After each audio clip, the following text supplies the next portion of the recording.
Traditionally, like the legal profession has been dominated by like men, usually skewing older, usually skewing Caucasian, but that's the reality of what it's like in today's still legal game. You're a woman, and I feel as though you've been targeted as if, oh, we're going to question her leadership skills, we're going to question if she's supervised or managed anybody. Um, I'm putting it right to you. What do you think your strengths are as a leader and as a manager? And then, secondly, do you think this is only coming up because you're a woman in a male dominated industry? So, um, running your own practice is not something you just slide into. It's a lot of work. I mean, you build your clientele, you hire employees, and it's difficult to find very good employees. And once you get them, you train them and you supervise them. And I've been doing this for 10 years. And my strengths as a leader is that I listen to people. We collaborate, and I mean, I do make end decisions, and the buck does end here, and I'm clear about that. But my staff, I have several employees. I believe that they really love what they do. I mean, they are very supportive of me, and like I said, if it weren't for them, there's no way I would be able to run for prosecutor. And I'm very grateful for them every single day, and I tell them that. So I believe in democracy, right? I believe that everybody has a voice. So I listen, we talk about it, and I take those things into consideration, and I lead from the front. I lead by example. And I'll tell you, that's a big deal in the prosecutor's office. My opponent has said he's not going to do any trials. He's just going to supervise, tell people what to do. They've had that already. Keith Kaneshiro came in 2010. He was very secretive about everything. Everything was done behind closed doors. He didn't introduce himself to everyone.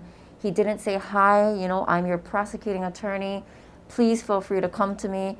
It was a very closed door administration.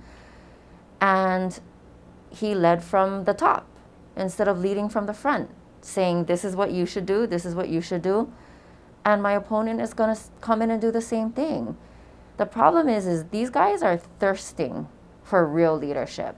They want someone that's going to fight in the trenches with them.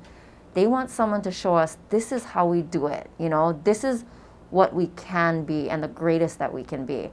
And they've told me that. So, yeah, I think part of it is, I'm young, I'm female, and generally speaking, the legal profession is in fact dominated by generally older Caucasian people, males. And, I'm not a I am woman, hear me roar, feminist lawyer. I don't do that. But I have been put in very uncomfortable situations because I'm young and female and Asian.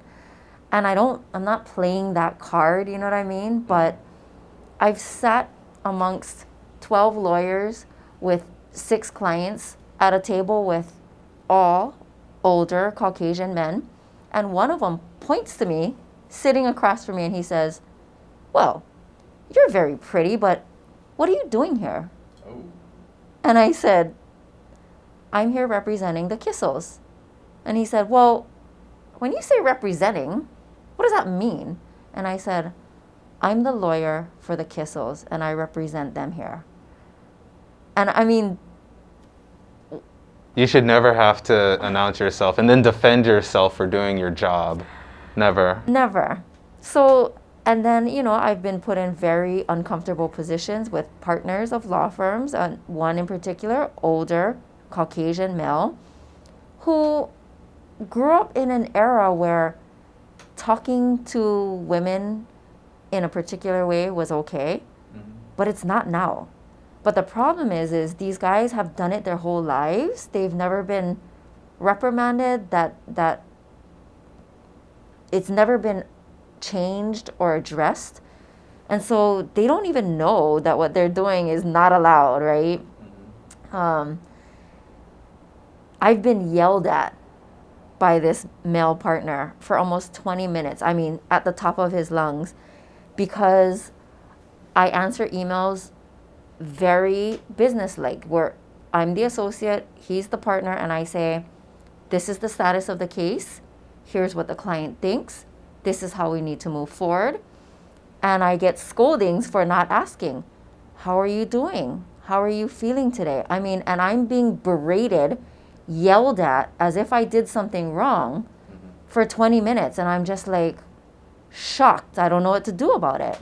Right? So I left that firm, but I am a very strong, very independent, very resourceful female. And the reason, part of why I'm running, is I know that there are not a lot of females who have the financial capability to just get up and quit their job.